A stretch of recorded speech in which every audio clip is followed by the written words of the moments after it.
As an architect, you design for the present with an awareness of the past, for a future which is essentially unknown. The Green Agenda is probably the most important agenda and issue of the day. And I'd like to share some experience. Over the last 40 years, we celebrate our 40th anniversary this year. And to explore and to touch on some observations about the nature of sustainability, how far you can anticipate, what follows from it, what are the threats, what are the possibilities, the challenges, the opportunities. I think that I've said in the past, many, many years ago, before anybody even invented the concept of a green agenda, that it wasn't about fashion, it was about survival. But what I never said, and what I'm really going to make the point, is that really green is cool.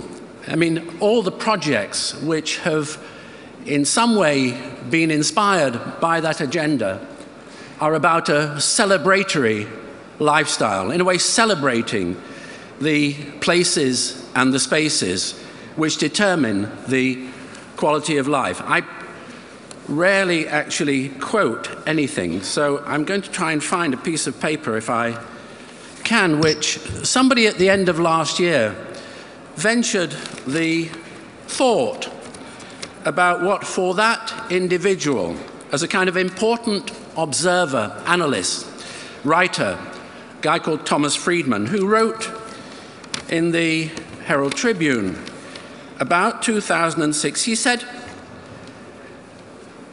"I think the most important thing to happen in 2006 was that living and thinking green hit Main Street.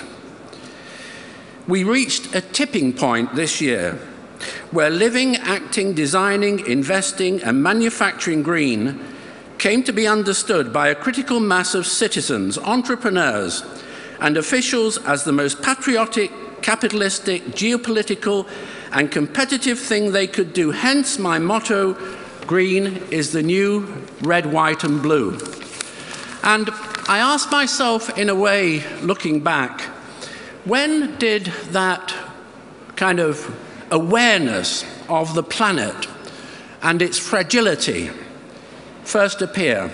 And I think it was July the 20th, 1969, when, for the first time, man could look back at planet Earth. And in a way, it was Buckminster Fuller who coined that phrase.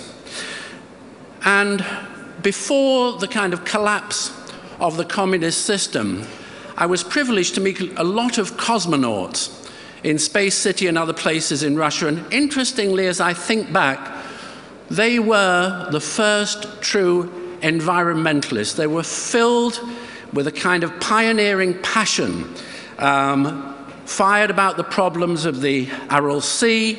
And at that period, it was, in a way, a number of things were happening. Buckminster Fuller was the kind of green guru, again, a word that had not been coined. He was a design scientist, if you like, a poet, but he foresaw all the things that are happening now. And it's another subject, it's another conversation. You can go back to his writings, it's quite extraordinary.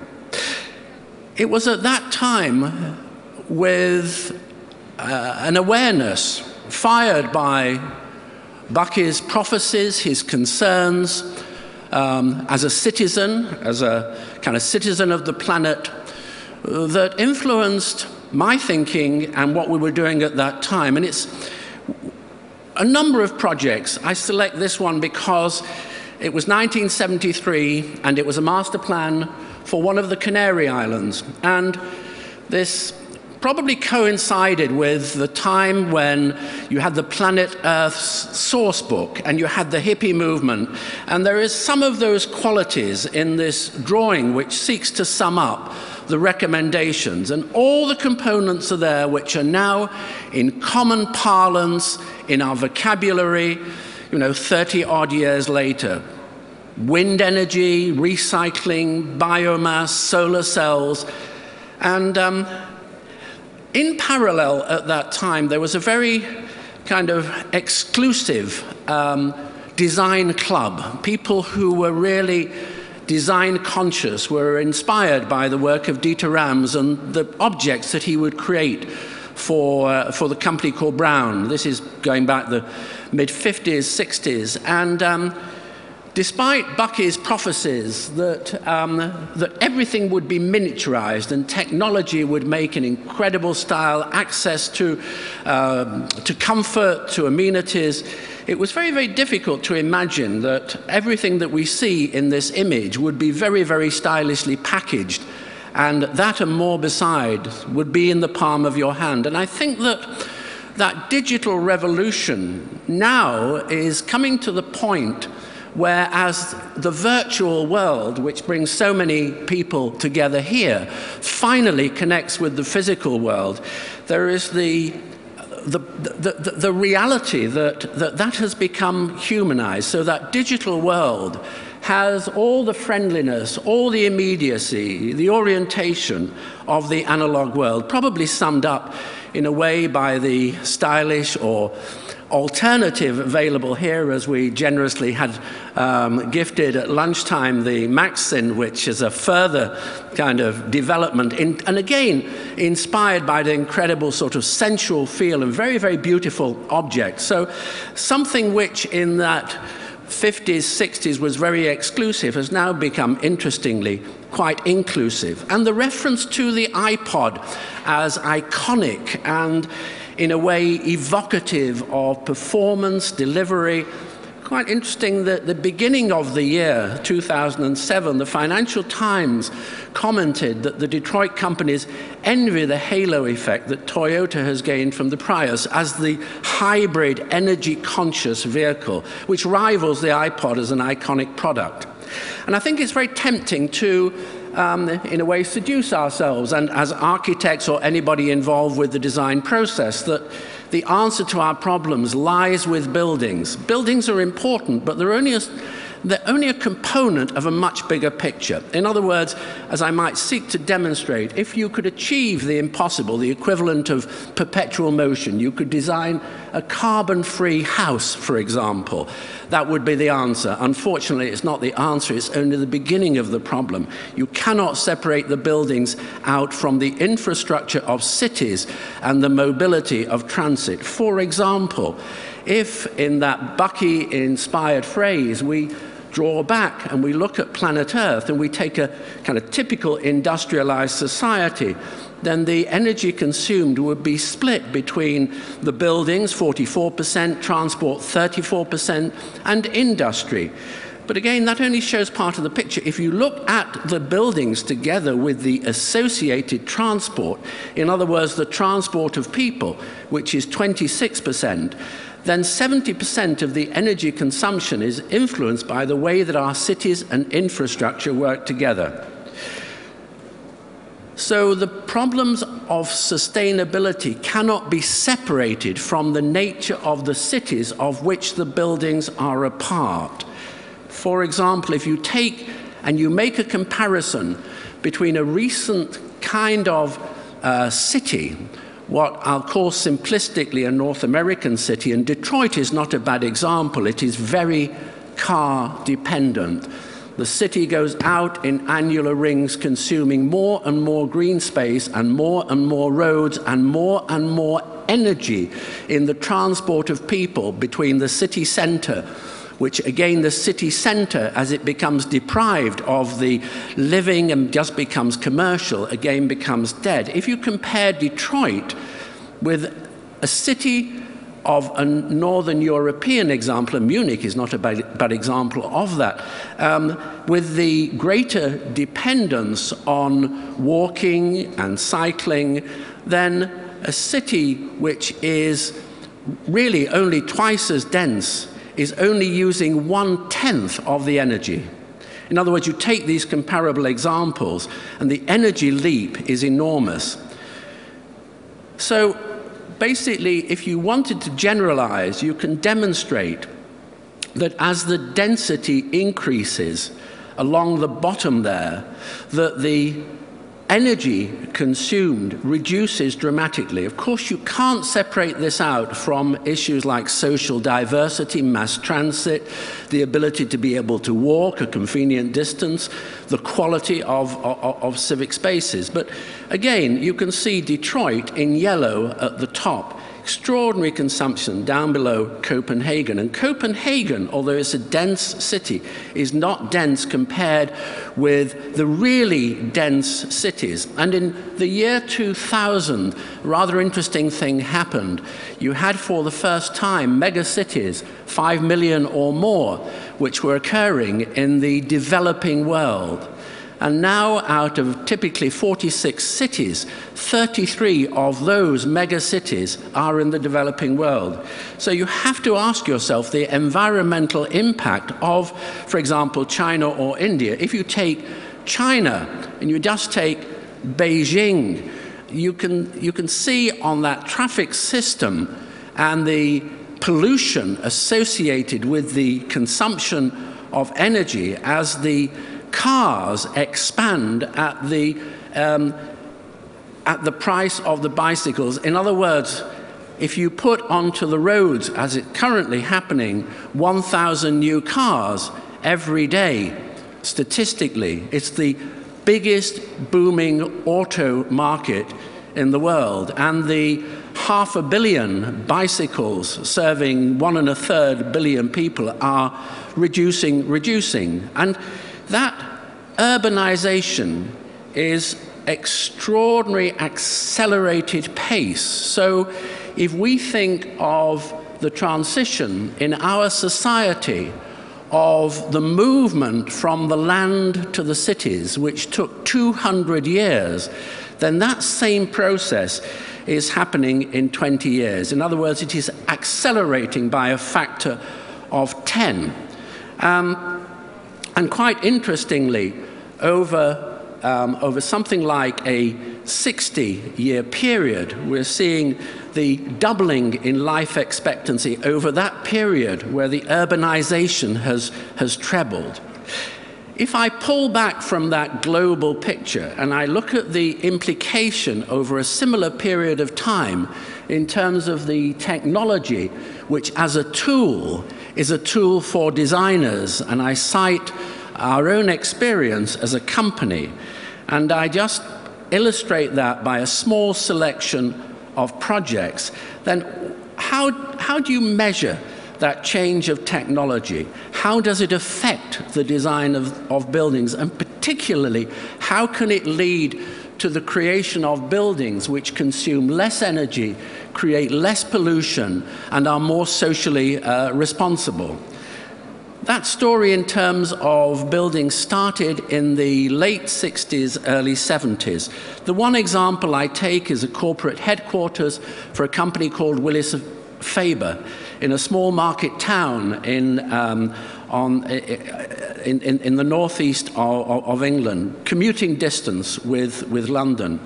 And here, the first thing you can see is that this building, the roof, is a very warm kind of overcoat, blanket, a kind of insulating garden, which is also about the celebration of public space. In other words, for this community, they have this garden in the sky. So the humanistic ideal is very, very strong in all this work, and encapsulated perhaps by one of my early sketches here, where you can see greenery, you can see sunlight, you have a connection with nature, and nature is part of the generator, the driver for this building. And symbolically, the colors of the interior are green and yellow. It has facilities like swimming pools, it has flexi time, it has a social heart, a space, you have contact with nature.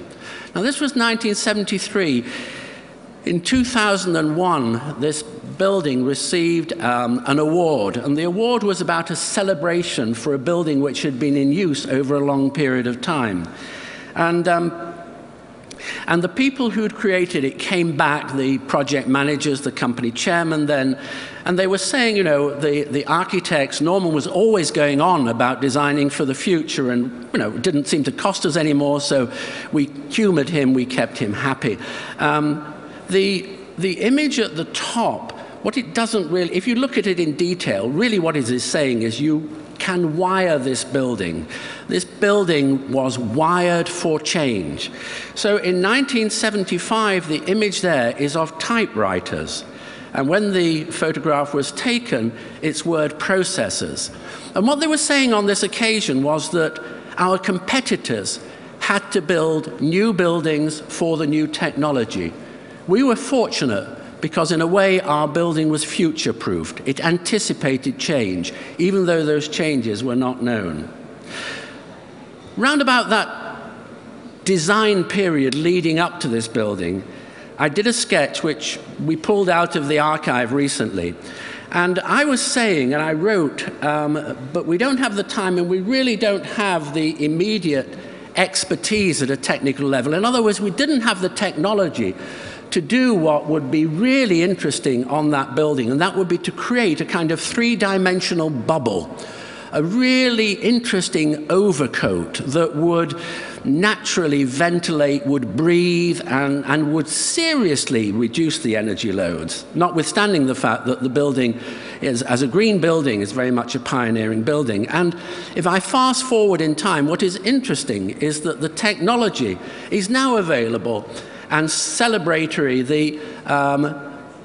The Library of the Free University, which opened last year, is an example of that. And again, the transition from one of the many thousands of sketches and computer images to the reality, and a combination of devices here, the kind of heavy mass concrete of these book stacks, and the way in which that is enclosed by this skin, which enables the building to be ventilated, to consume dramatically less energy, and where it's really working with the forces of nature. And what is interesting is that this is hugely popular by the people who use it. Again, coming back to that thing about the lifestyle, and in a way, the ecological agenda is very much at one with the spirit. So it's not a kind of sacrifice, quite the reverse. I think it's it's a celebration, and you can measure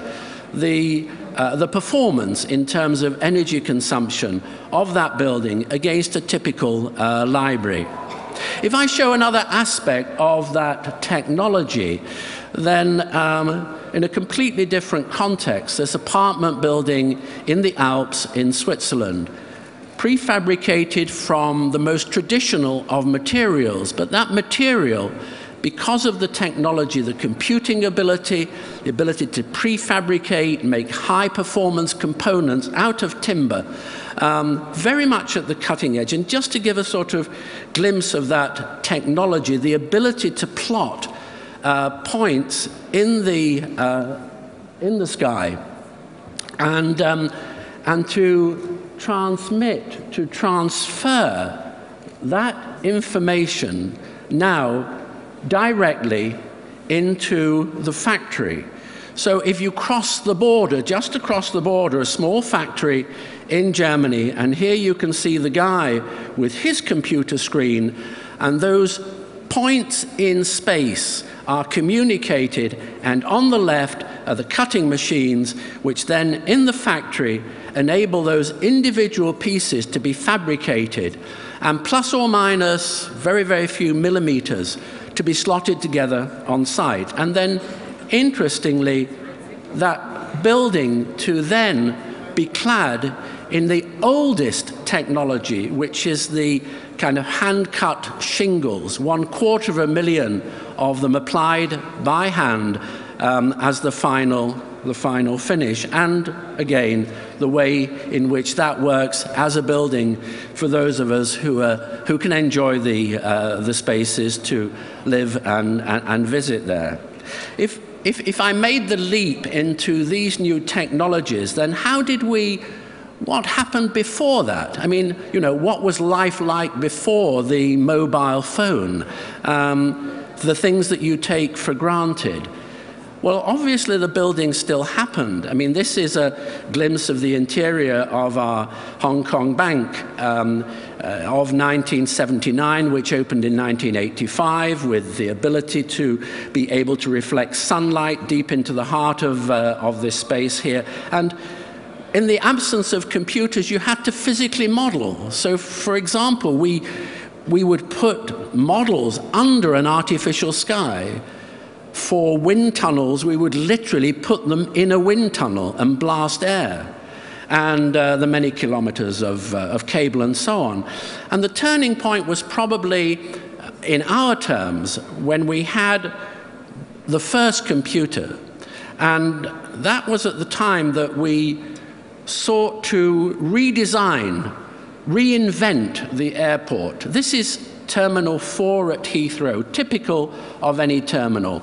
Big, heavy roof, blocking out the sunlight, lots of machinery, big pipes, whirring machinery.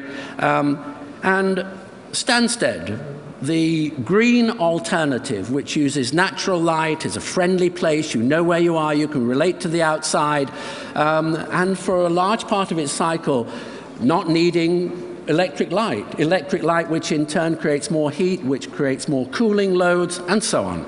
And at that particular point in time, this was one of the few solitary computers, and that's a little image of the tree of Stansted. Not going back very far in time, 1990, that's our office. And if you looked very closely, you'd see that people were drawing with pencils and they were pushing, you know, big rulers and triangles. It's not that long ago, 17 years, and here we are now. I mean, major transformation. Going back in time, there was a lady called Valerie Larkin, and in 1987, she had all our information on one disk.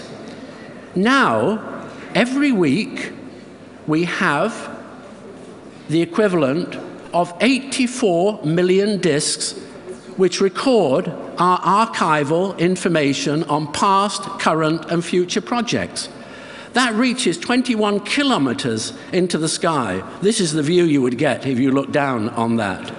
But meanwhile, as, you know, wonderful protagonists like Al Gore are noting the inexorable rise in temperature, set in the context of that, interestingly, those buildings which are celebratory and very, very relevant to this place, our Reichstag project, which has a very familiar agenda, I'm sure, as a public place where we sought to, in a way, through a process of advocacy, reinterpret the relationship between society and politicians, public space, and maybe its hidden agenda, an energy manifesto, something that would be free, completely free of fuel as we know it. So it would be totally renewable. And again, the humanistic sketch, the translation into the public space, but this very, very much a part of the ecology. But here, not having to model it for real. Obviously, the wind tunnel had a place, but the ability now with the computer to explore, to plan, to see how that would work in terms of the forces of nature, natural ventilation, to be able to model the chamber below, and to look at biomass, a combination of biomass, aquifers, burning vegetable oil, a process that quite interestingly was developed in Eastern Germany at the time of its dependence on the Soviet bloc, so really retranslating that technology and developing something which was so clean it was virtually pollution-free. You can measure it again. You can compare how that building, in terms of its emission in tons of carbon dioxide per year, at the time that we took that project over 7,000 tons, what it would have been with natural gas, and finally with the vegetable oil, 450 tons. I mean, a 94% reduction, virtually clean. We can see the same processes at work in terms of the Commerzbank, its dependence on natural ventilation, the way that you can model those gardens, the way they spiral around. But again, very much about the lifestyle, the quality, something that would be more enjoyable as a place to work. And again, we can measure the reduction in terms of energy consumption.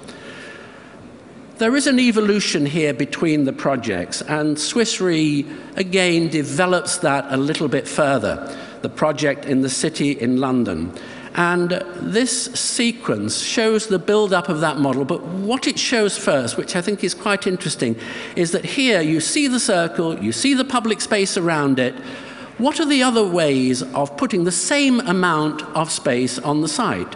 If, for example, you seek to do a building which goes right to the edge of the pavement, it's the same amount of space.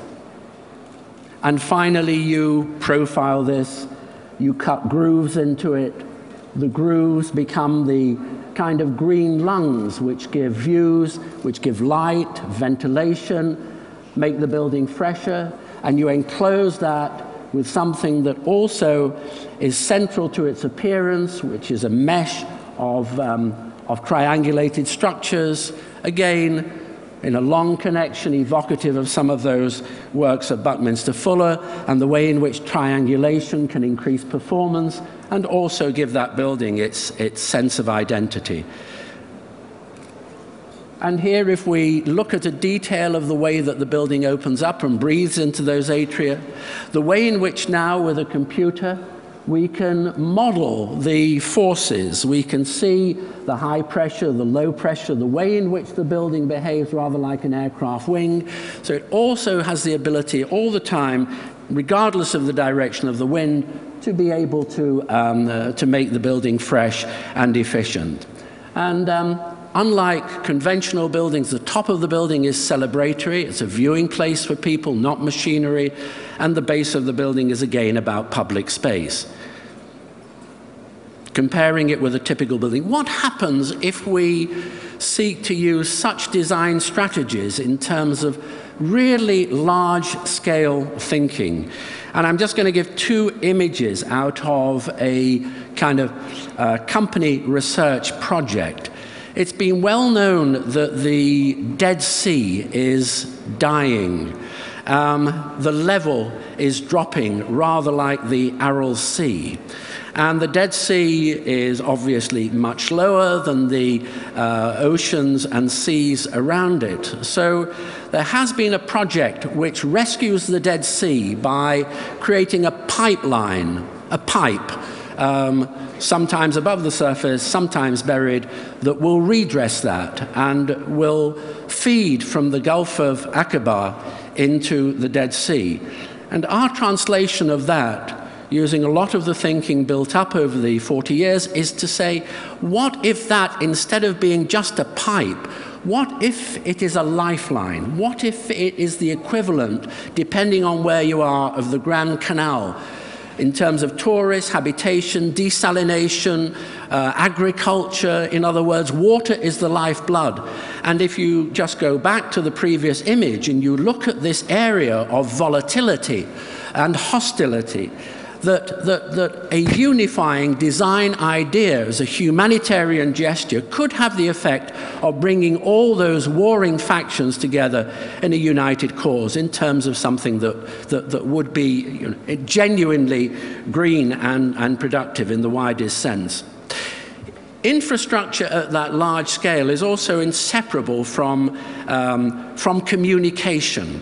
And whether that communication is the virtual world or it's the physical world, then it's absolutely central to society. And how do we make more legible in this growing world, especially in some of the places that I'm talking about, China, for example, which in the next 10 years will create 400 new airports. Now, what form do they take? How do you make them more friendly at that scale?